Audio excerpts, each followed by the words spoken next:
इन पेड़ों से, इन पौधों से, इन पत्तियों से, इन पहाड़ों से, नदियों से, इस व्यास नदी से।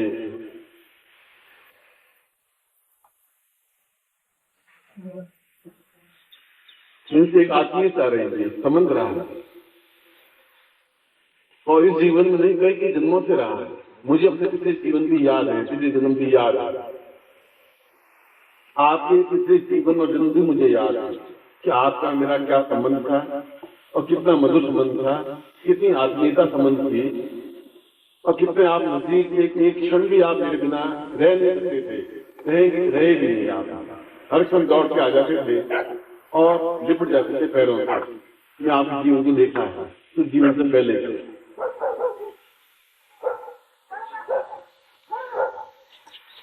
मगर बीच में कई कारणों से, जबकि आपकी तरफ से कोई कमी नहीं रही, आप बार बार बुलाते रहे, आवाज देते रहे, और मैं कोई कारणों से अनसुना करता गया, नहीं आ पाया।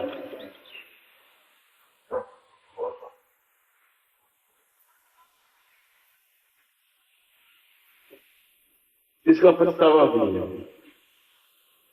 जहां मुझे ज्यादा समय बिताना चाहिए वहां नहीं बिता करके उस जहरीले वातावरण में समय बिताना पड़ रहा है जहां मैं एक क्षण बिताना चाहता नहीं हूं। आप लोगों को एहसास नहीं है, क्योंकि आपने दिल्ली देखी नहीं है, बम्बई देखी नहीं है, कलकत्ता देखा नहीं है, आप में अधिकांश लोगों ने देखा नहीं है, और प्रभु करे आप नहीं देखे, अच्छा है, क्योंकि वहां अगर उनके पास कुछ चीज बच गई है तो एक धोखा बचा है, एक विश्वासघात बचा है, एक घटियापन बचा है, एक ओछापन बचा है, और इस प्रकृति को समाप्त करने की क्रिया बची है। वहां की जहर है, हवा में जहर है, पानी में जहर है, ऐसा कह किसी ढंग की बुराई नहीं कर रहा हूं, मगर मैं तुलना आप लोगों की और यहाँ के प्रकृति की मांग करना कर रहा हूं। चाहे वो अमेरिका हो, चाहे इंग्लैंड हो, चाहे वो दिल्ली हो, चाहे और कोई स्थान हो, वो भी वहां जिंदा है। जिंदा तो मगरमच्छ भी जिंदा है, वेल मछली भी जिंदा है, राक्षस भी जिंदा है, और देवता भी जिंदा है। जिंदा तो है, मगर क्या जिंदा है ये सोचना है। सांस लेने को जिंदगी नहीं कहते, समर्पण को जिंदगी कहते हैं। हम किसी को हो जाएं या किसी को अपना बना लें, ये जिंदगी है। हम किसी चरणों में लिपट जाएं, ये जिंदगी है।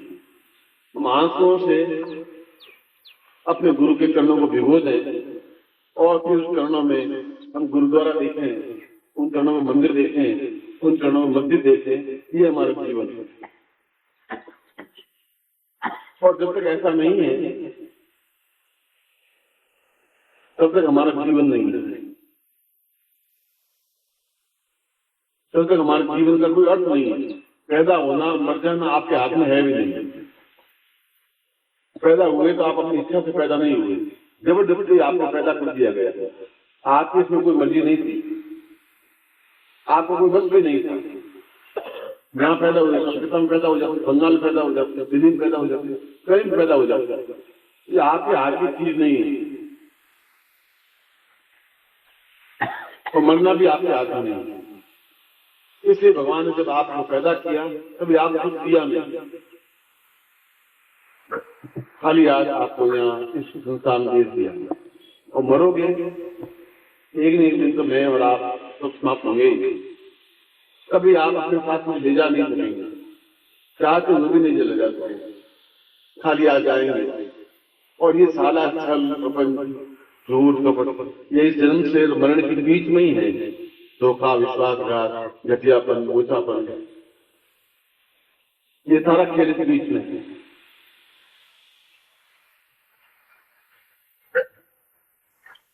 मैं समझ नहीं पा रहा हूं कि इतना जहर भर करके वे लोग कैसे जिंदा है। मैं तो वहां फिट नहीं हूं, या तो मैं समय से बहुत बाद में पैदा हो गया हूँ या समय से पहले पैदा हो गया। मैं इस समय में पैदा होना या जीवन यापन करना तो मुझे रुचिकर लग नहीं रहा। मगर एक जीवन था कि सन्यासी था, पास में जोड़ी भी नहीं थी, कमंडल में रखता नहीं था, और व्यास नदी के किनारे लेह और लद्दाख तक थी। बहुत समय व्यतीत किया है जहाँ उभरती हुई व्यास नदी बैठी थी, ऐसी पिछली नदी नहीं बैठी थी, जहाँ पांव रखना बहुत कठिन होता था, अंदर जाना तो बहुत बड़ी बात था। जहाँ उंगली डाल देते थे तो जहाँ बर्फ जम जाती, स्नान करना तो बहुत कठिन हो जाता था।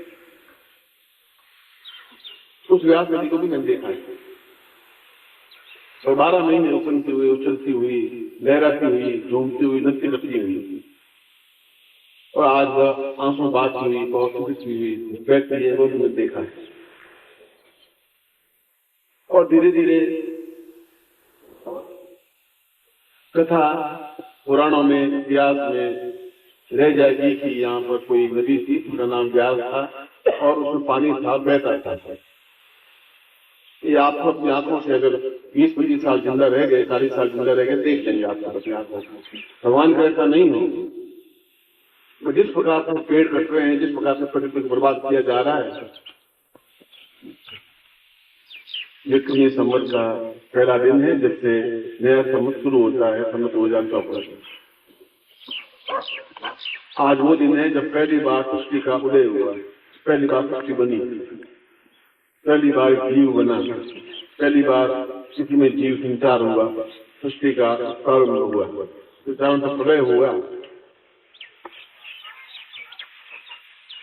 और जब पृथ्वी डूबने लगी तो भगवान ने कूर्म का स्वरूप धारण किया, और कूर्म के ऊपर इसी स्थान पर जहाँ आप बैठे हैं, जहाँ मनाली है, ये सारा स्थान पहले समुद्र बना, ये सारा रेगिस्तान जहाँ था समुद्र था, और समुद्र में उस कच्छप पर पृथ्वी को भगवान ने अपने पीठ पर टेक करके, रोक करके इस पृथ्वी को बचाया है। और पहली बार ऋषि ने, मनु ने यहाँ आंख खोली, पहली बार ऋषियों ने यहाँ वेद मंत्रों की रचना की, और उसी चंद्रगुप्त के वजह से विक्रमी संवत का प्रारंभ हुआ। न उसमें जाति थी, न धर्म था, न दीवारें थी, न जान पान थी, ये मनुष्यता था, एक इंसान था। आज भी है, मगर जबरदस्ती हमें धर्म के कटघरों में बांध दिया है। ये मजबूरी है कि आपके माँ बाप हिंदू थे, से आप हिंदू बन गए। यदि आप माँ बाप मुसलमान हो गए तो मुसलमान बन जाते, तो आपकी कोई गड़बड़ है ही नहीं। वो हिंदू थे, आप हिंदू बन गए, आप हिंदू कह रहे हैं, किसी मुस्लिम के पास जाकर तुम्हें घबरा रहे। अगर आप मुसलमान के घर में जन्म ले, मुसलमान बन जाते। आपने अपने तरफ से कोई प्रयत्न नहीं किया। तो जब जीवन आपके हाथ में नहीं हो, तो मृत्यु भी आपके हाथ में नहीं हो, ये दुख है, ये दुर्भाग्य है। मृत्यु आपके हाथ में होनी चाहिए। मृत्यु को जब हम चाहें तब आ जाए। मृत्यु जब और जिस प्रकार से हम कहें वैसा करें, मगर यहाँ ऐसा नहीं हो रहा है। देवताओं की भूमि में सबसे ज्यादा गरीबी है। यहाँ देवता जहाँ विचरण करते थे, वहाँ गरीबी है, वहाँ दुर्भाग्य है, वहाँ रोग है, वहाँ शोक है, वहाँ दुख है, वहाँ दरिद्रता है, वहाँ कष्ट है, वहाँ पीड़ा है। ये आश्चर्य की बात है। जब आप ये कह रहे हैं कि यहाँ देवता है, यहाँ पहली बार पृथ्वी का उदय हुआ, तो समुद्र बिल्कुल पृथ्वी डूब रही थी, तो पहली बार पृथ्वी यहाँ बची, ये हिस्सा बचा जो देवताओं की भूमि कहलाती है, जहाँ पार्वती की उत्पत्ति हुई, जहाँ भगवान शिव का विवाह हुआ, जहाँ मां काली ने पहली बार मीन रूप धारण करके और दैत्यों का नाश किया, को समाप्त किया। उसकी छाया तले बैठ करके हम दुखी और दरिद्री होकर सब पीड़ा रोग मुक्त हैं। ये हमारे मन की कितनी बड़ी विडम्बना है, कितनी बड़ी न्यूनता है, ऐसा क्यों है?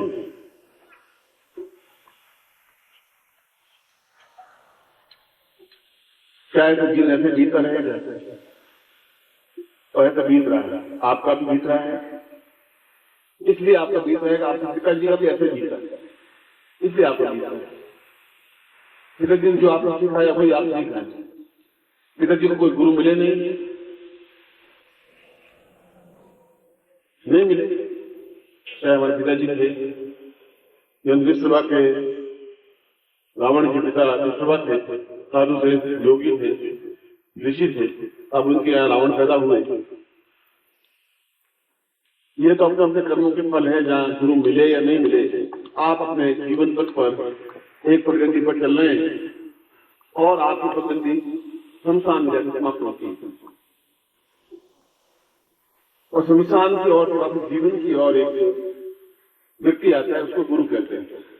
दोनों अलग अलग रास्ते हैं, एक प्रगति पर एक इधर जा रहा है, एक इधर जा रहा है, और बीच में गुरु मिल जाते हैं। उस समय यदि आप उनके पांव पकड़ लेते हैं तो वो आपको वापस कन्वर्ट कर देता है, वापस बदल देता है, और मृत्यु की ओर चलते हुए वापस तो मृत्यु आपको ले जाता है।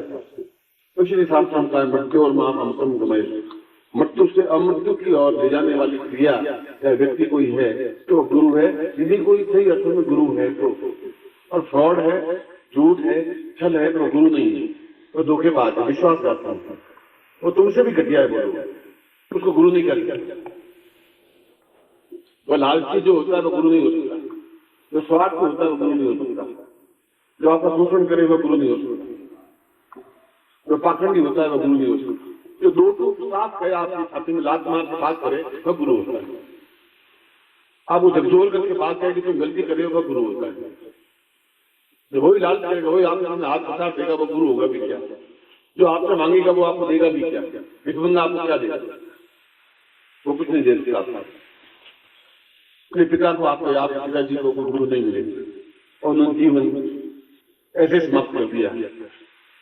और उन्होंने कहा कि बेटा कुछ नहीं तो घास काट के लाना, लकड़ियां काट के लाना और बेच देना, तो जीवन चल जाएगा, थोड़ी बहुत खेती कर लेना, और तुम्हारे घर में 4 रुपए किलो अनाज पड़े तो 8 रुपए बेच देना, और जीवन चल जाएगा। तो ये शिक्षा दी और तुमने शिक्षा को पूरी तरह से ग्रहण किया और चल रहे थे। और आज तक ये तुम भी अपने बेटे को यही शिक्षा दे रहे हो, भिंडी कैसे मारनी चाहिए, 1 किलो की जगह 1 किलो कैसे तोड़ना चाहिए, ये गुरु तुम्हें सिखा रहा हूँ, इसलिए तुम दिमाग नहीं करोगे, तुम भी यही करते। और यही जीवन चलना है, तो इस जीवन का कोई अर्थ है ही नहीं। इस जीवन में आनंद नहीं है। मैं यहाँ पे आनंद अनुभव करता हूँ, आप यहाँ रहकर दुख अनुभव करते हैं। ये आश्चर्य की बात है। मैं अधिकतर साल सन्यासी जीवन में रहा, 5-6 साल, तो बड़ा आनंद पड़ी। भारद्वाज के आप बोलते हैं, उसको भारद्वाज का कुछ ऐसा था नहीं। वशिष्ठ के बोध का था वो आप नहीं हुआ, शुद्ध नहीं हुआ। ये तो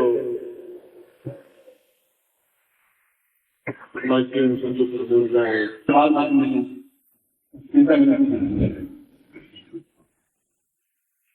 मैं आपको पहले गुरु दीक्षा ले रहा हूँ, फिर विशेष दीक्षा ले रहा हूँ, और फिर अपना प्रश्न सवाल करेंगे। आज होते किसी लोग आने और कभी बात आते हैं, उनको यजमान जा रहे आता 100 रुपये दे, उस जगह चलो 50 हूँ,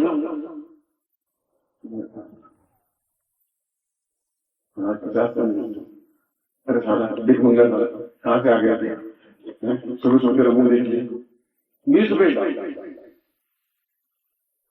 पहले कहा होता, लेटर लिखा होता, आपने तुम 20 रुपये लिया था, नहीं लाया, मैं आपको, मैं तो खुद गरीब ब्राह्मण हूँ, नहीं है 20 रुपये नहीं है, एक तो किराया बचा है और 2 रुपये बचे, तब क्या आपको लगा देता हूँ, जिसमें भोजन भी करना है, भोजन नहीं करना है, 2 रुपये बचे, किराया पीछे तो ले जाएगा, ये सब 2 रुपये लाओ, 2 रुपये खाना कहाँ खाएंगे आप? ध्यान ये सब 1 रुपये ला, 2 रुपये पार पड़ा, 1 रुपये में गाय खरीद ली मतलब माँ भी पार हो गई, जिसमें पीछे पूर्व थे उनको भी पार करा दिया। ऐसे गुरु बहुत मुश्किल है, ये गुरु कहलाता है। तो गुरु तो जीवन में कहीं एक बार, कहीं 5-7 जन्मों में एक बार मिल जाए तो मिल जाए। सद्गुरुदेव डॉक्टर नारायण दत्त श्रीमाली जी के दुर्लभ वीडियोस, पुस्तक, पत्रिका एवं साधना की निःशुल्क दीक्षा प्राप्त करने के लिए नीचे लिखे हुए नंबर पर वीरल पटेल जी को व्हाट्सएप पे अपना नाम और अपने शहर का नाम लिखकर भेजें। धन्यवाद।